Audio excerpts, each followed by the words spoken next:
Like, here's the sad thing, right? People, and we'll just do it right now to trigger the fuck out of everyone.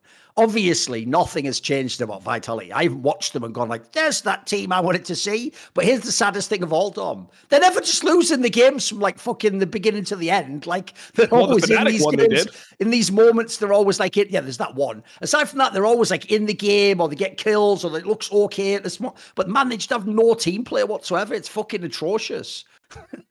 I agree with you. I wish they'd all just play like 5 individuals at this point in time. Stop trying to make team. Like, they have just ruined Bo's entire style of jungling, mate. What was the point of this? Think of all the clips that people like you and Cadro watching on stream when everyone's getting hyped about him being in Europe on solo queue. He doesn't do any of that shit. He just plays like some basic bitch fucking, I'll come back to cover you now. Oh, shit. I've lost all my camps. Brilliant. It's nothing. This isn't what I was hyped about. I mean, yeah, they've definitely lost confidence in him as a player. I mean, if you're opening the week and the first thing you're doing is B1ing Poppy, which is like a counter pick to Dash champions. If you're B1ing that, and then the next game you're like R5 Nocturne, then you go, no, actually you're back on tank duty. B fucking or R1 R2 Maokai. You just go from these two, like, these draft strategies. This is whiplash in the draft. So you can tell that the players just don't think he's good. Like, they just don't believe in him as a player. They have him on, the most basic jugglers possible. And it's not like carry jugglers don't exist. Like, if you watch like LPL, Kindred is more meta now than it was when he was picking it originally. So there's no reason why he shouldn't be able to play Kindred, Kha'Zix, these types of champions. They just think that he's bad at it. So the coach has decided to make this happen. But I gotta say, man, this is like one of the worst uses of talent I've seen. Like, I don't know if I've seen a super team that had this much talent look this bad. This is crazy levels of bad, considering the players on the roster. And I just wonder, like, what type of coaching is actually like going on here? Because to me, I can't imagine that this is the solution. This is the best version of it. Like, this is the best coaching you could have done. The players are actually just exposed and they're this bad. But I mean, look, you could tell that Bo's given up. You can tell that he is literally like griefing the games now. Like, he just wants to fucking leave. Like, he wants to fucking leave.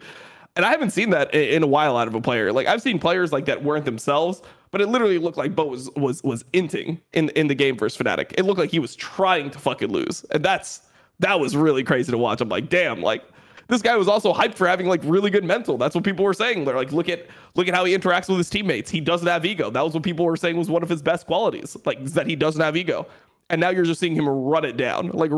So, I mean, they're just not happy. And I just can't see it being fixed to any reasonable degree. Like, maybe, like, this is the thing. Maybe it's not doomed for them making top 8 just because the whole league is so bad right now. If you look at the teams, actually, and you look at the roster, the strength of schedule, they could still do it. They could get to the groups. Yeah, they have very, very easy strength of schedule. Like, they play against Koi, BDS, and XL. Like, that's and those are like teams in the league. Absolutely. Yeah, literally, like the teams that are looking the worst right now. And there's 4 teams that are 2-4, so only down 1 game on four teams, and they actually have easier schedule than these teams. So it's possible, but it's like, I don't even want to watch it anymore. Like, when I'm watching like Vitality, it's like, all right, just fucking toss it in.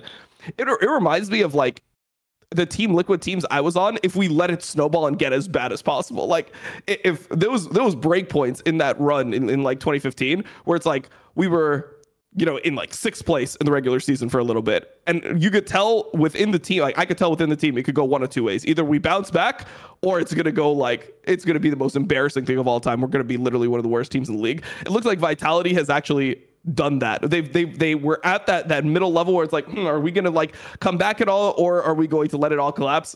And it's just all collapsed. Because the problem I have is, like you say, especially if you look at the strength of schedule, and like I say, they're not getting like actually battered in these games. They're just being absolute shit when they actually have to make some moves themselves or understand how to do some fucking macro play. So to me, the real nightmare if you're a Vitality fan is this. You actually probably should hope that they just bomb here, that somehow they don't win any more games, and then they are forced to just break the team fundamentally apart. And at this point in time, when you look at their roster, there's still a bunch of good players, but at this point, you pick like 2 and you move move on for next year. You know what I mean? Like, it's like what happened with Fnatic last year. You never should have taken that team apart one part at a time. It needed to just be ripped in half, and you pick the half you think's better, you stick with that, and you rebuild. Because to me, the real problem is I expect them to actually just win 1 or 2 more games, creep into the fucking groups. Then there's 2 worlds. Either they get it slightly together, but probably not enough to win the league, or there's just going to be more of this. It's going to be more suffering. It's going to be a whole. I mean, they could be a bad team and still end up top 4. That's the thing that I think you have to say about LEC, because no one looks. It's like we said at the beginning. No one looks good. Who looks good outside of Fnatic and G2? What other team do you have confidence in? Maybe Mad Lions, right? So let's say Mad Lions is another team that like, okay, they have enough pieces, they've played well enough that they're top 3. See more cool, funny, interesting clips based on topics from my content? Well, subscribe to this channel then, or, you know, be a pleb and don't.